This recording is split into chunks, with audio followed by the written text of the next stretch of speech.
Hello વિદ્યાર્થી મિત્રો, આપ સૌનું આપણી આ યુટ્યુબ ચેનલ પર હાર્દિક સ્વાગત છે.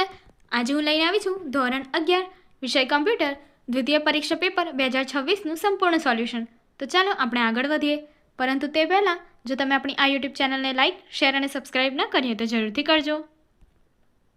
માધ્યમિક અને ઉચ્ચતર માધ્યમિક શિક્ષણ બોર્ડ ગાંધીનગર ધોરણ 11 વિષય કમ્પ્યુટર વિભાગ એ નીચે આપેલા વિકલ્પોમાંથી સાચો વિકલ્પ A, B, C અને D પસંદ કરીને જવાબ લખો. તો ચાલો આપણે પહેલો પ્રશ્ન જોઈએ. નીચેનામાંથી કોણ તેના મૂળ સ્વરૂપમાં ખાસ ઉપયોગી નથી?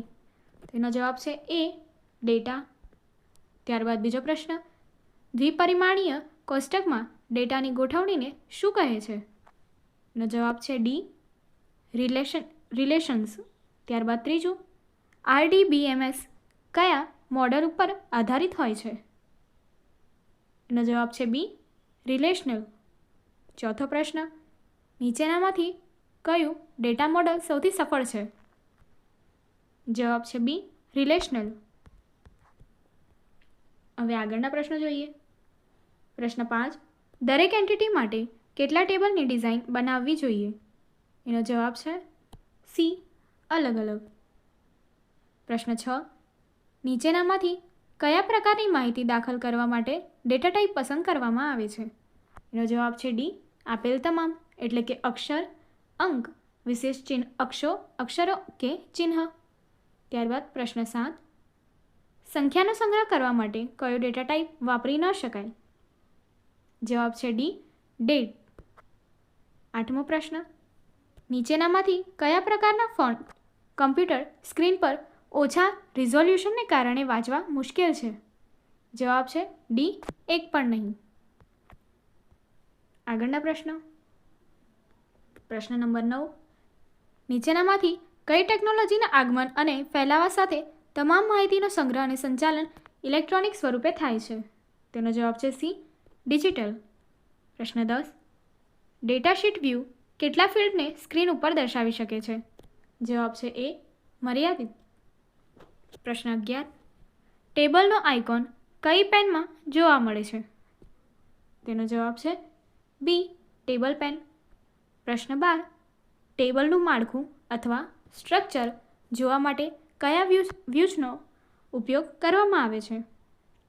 તેનો જવાબ છે B, ડેટા શીટ વ્યૂ. આગળનો પ્રશ્ન જોઈએ. પ્રશ્ન નંબર 13, ડેટા શીટ વ્યૂમાં સ્ક્રોલ બાર સ્ક્રીનના કયા ભાગમાં જોવા મળે છે? જવાબ છે B, નીચેના. પ્રશ્ન 14, ટેબલમાં ડેટા શીટ વ્યૂના ખાલી બોક્સમાં ઉચિત ડેટા ભરવાના કામને શું કહે છે? જવાબ છે C, ડેટા એન્ટ્રી. પ્રશ્ન 15, રેકોર્ડ સિલેક્ટર આઇકન પર કયું ચિહ્ન જોવા મળે છે? જવાબ છે A, તીરનું. પ્રશ્ન 16, રેફરન્સ ઇન્ટિગ્રેટનો અમલ કરવા માટે નીચેનામાંથી કયો વિકલ્પ શક્ય છે? જવાબ છે D, અપડેટ કેસ્કેડ. પ્રશ્ન નંબર 17, જ્યારે એક કરતાં વધારે ફિલ્ડના જોડાણને પ્રાઇમરી કી તરીકે નક્કી કરવામાં આવે ત્યારે તેને શું કહે છે? જવાબ છે C, કમ્પોઝિટ પ્રાઇમરી કી. પ્રશ્ન નંબર 18, ટેબલનો ડિઝાઇન વ્યૂમાં કોઈ ફિલ્ડનો આગળના ભાગમાં રાઇટ ક્લિક કરતાં જોવા મળતા મેનુમાં કયો વિકલ્પ જોવા મળે છે? તેનો જવાબ છે D, આપેલ તમામ, એટલે કે delete, insert row, primary key અને કટ એન્ડ કોપી. આગળનો પ્રશ્ન જોઈએ. પ્રશ્ન નંબર 19, ટેબલના ડેટા શીટ વ્યૂમાં કેટલા મેનુ જોવા મળે છે? જવાબ છે C, 7.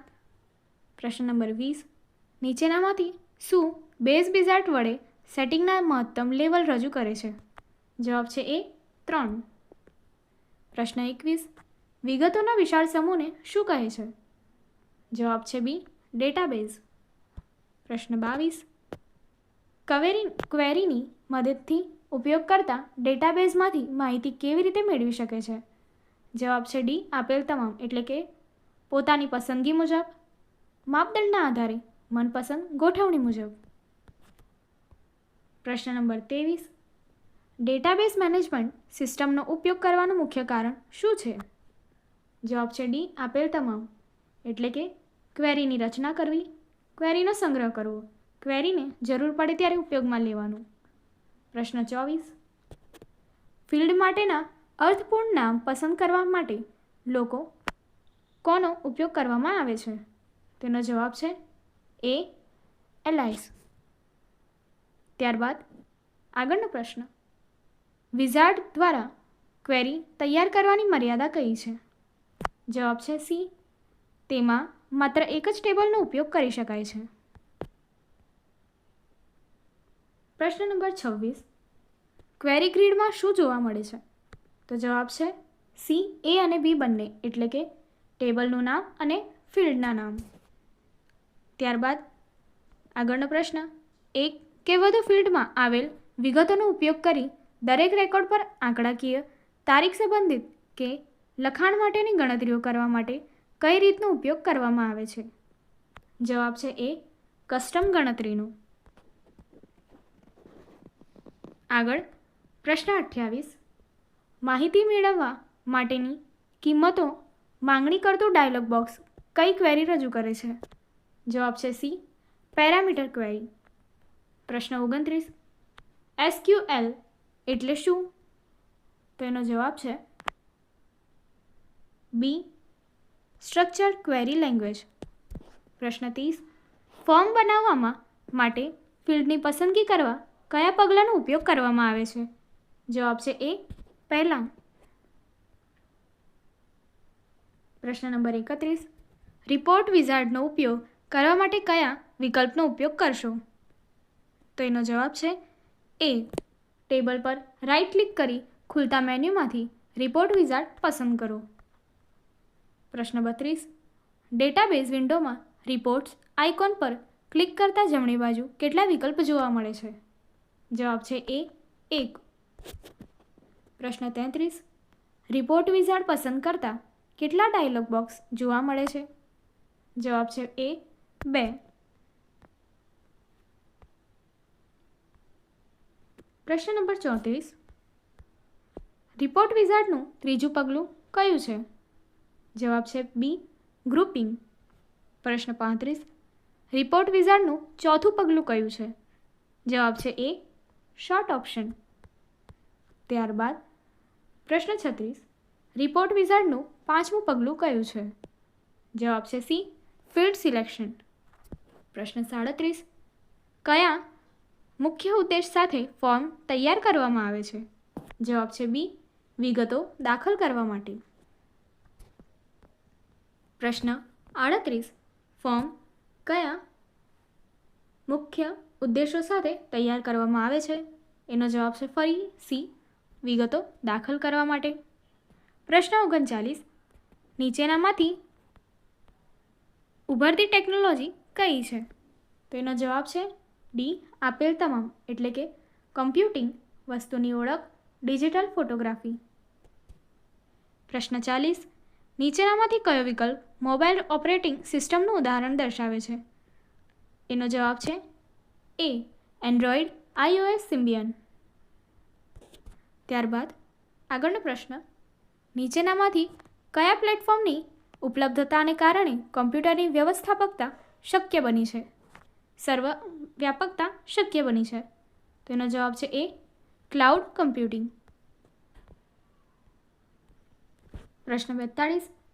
RFIDમાં ટેગ કેટલા બાઇટ્સ કે તેથી ઓછા બાઇટ્સ જેટલી માહિતી સંગ્રહી શકવા સક્ષમ છે? એનો જવાબ છે બી. 2000 જેટલી.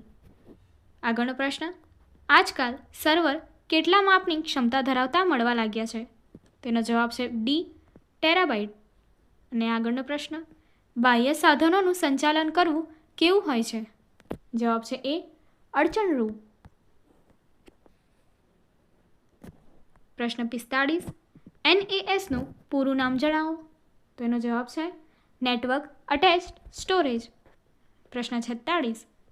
નેટવર્ક અટેચ્ડ સ્ટોરેજ NAS પદ્ધતિમાં કયા કારણોસર પ્રક્રિયા ઝડપી બને છે? જવાબ છે ડી.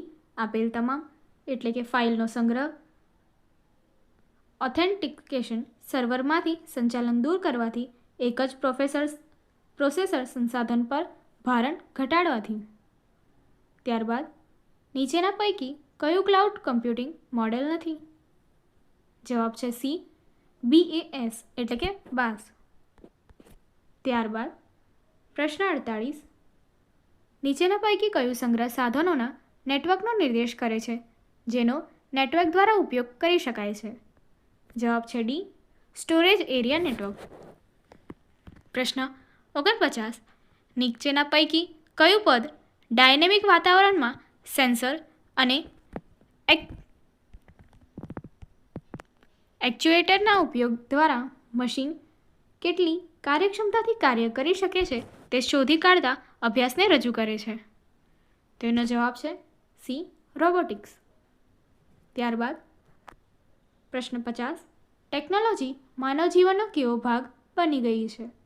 તેનો જવાબ છે એ, અંતર્ગત. આગળની એક્ટિવિટી જોવા માટે અહીં આપેલી એન્ડ સ્ક્રીન પર ક્લિક કરો. Thank you.